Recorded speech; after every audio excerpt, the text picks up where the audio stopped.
the first planetary space war associated with the invasion of the solar system by a force hostile to humanity.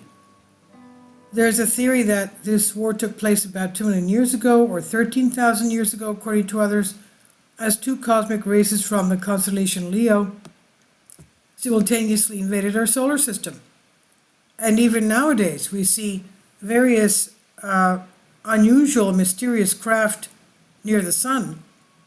Now, one is the human race, they said. It's representatives different from the former gods, quote unquote, the sky gods, in the color of their skin, their eyes, and a different shade of hair. The second space race turned out to be inhuman. They were called reptilians. Instead of iron, copper was present in their blood. So the blood of the lizard-headed creatures, of course, was blue. Now, I'm sorry if you hear whistling around here, but I'm sitting in Athens, Greece, and we've had tremendous winds. I can't control the whistling of the winds outside my house. So if you hear the whistling, that's the wind. Now, going back to this, it's sad that both of them turned out to be allies. If the Redskins lost their planet and were forced to seek shelter, then the reptilians turned out to be ordinary space pirates. They left the hemisphere and, being aware of their inevitable degeneration, joined the settlers for this reason. If there were no reptilians, there could be no war between the owners of the Earth and the aliens. Both on Mars and on Earth, there were enough free places for a colony then. But a peaceful solution to the issue was not included in the plans of the reptilians. On their initiative, the planet Astra was attacked by the Allies. It ended with the fact that the race of giants began to move to Mars and then to Earth. Astra began the conquest of Mars first and then the Earth. They did not succeed with Mars, and they did not succeed with Earth.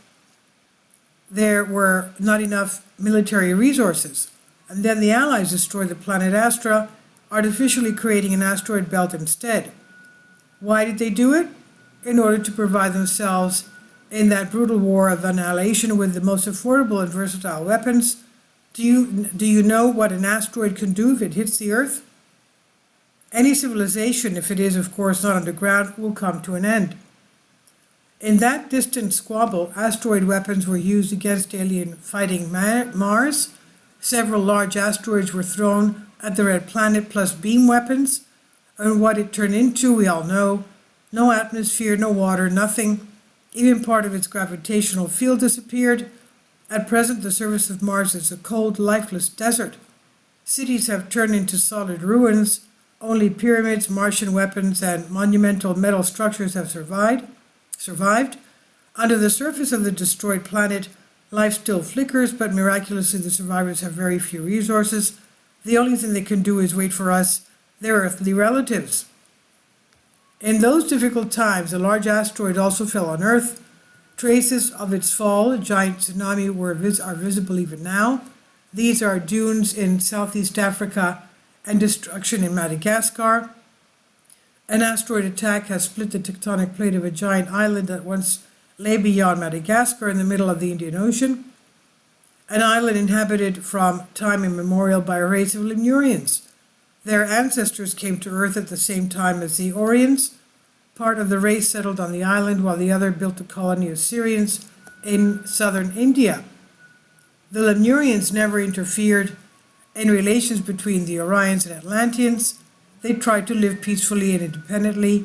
They maintained friendly relations with the small colonies of relatives of the Orions, who, like the Syrians, lived separately on the desert continent of Mat or Mu. But when the civilizations of the earth began to be threatened from the outside, the Syrians did not force themselves to be persuaded. They entered the war with aliens in one alliance with the Aryans and the Atlanteans. A great misfortune united all the cosmic races of the earth into one whole. The giants who lost their homeland also took part in that battle for the earth. On our planet, the aliens moved 12 asteroids, but only one was able to hit the intended target. The continent of Lemuria split apart and sank to the bottom of the ocean. The monstrous blows shook our planet to the ground. Tsunami waves several times encircled the Earth. The perturbation of the gravitational field brought to life dozens of extinct volcanoes. from the volcanic ash that rose into the atmosphere, the sun was clouded and the temperature dropped sharply throughout the planet. Naturally, heat-loving flora and fauna began to die out, thus ended the Tertiary period and the Quaternary period began.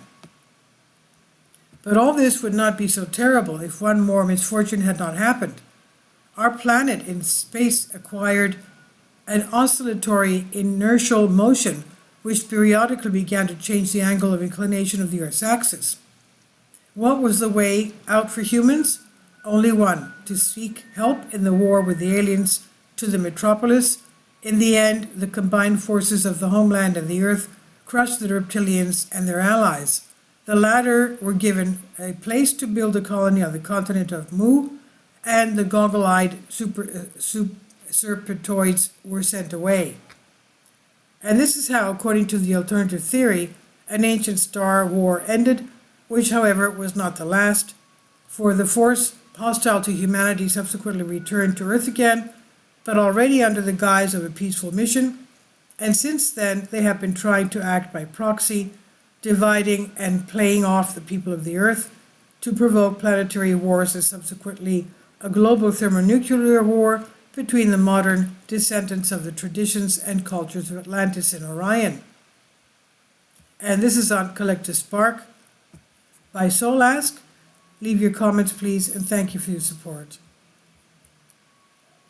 Finally, support my Patreon account. The daily posts are 5 videos daily, and they are totally different from what I have on my YouTube channel. Thank you so much for your support and that you find all my content so interesting. You'll find the Patreon account details in the description box below.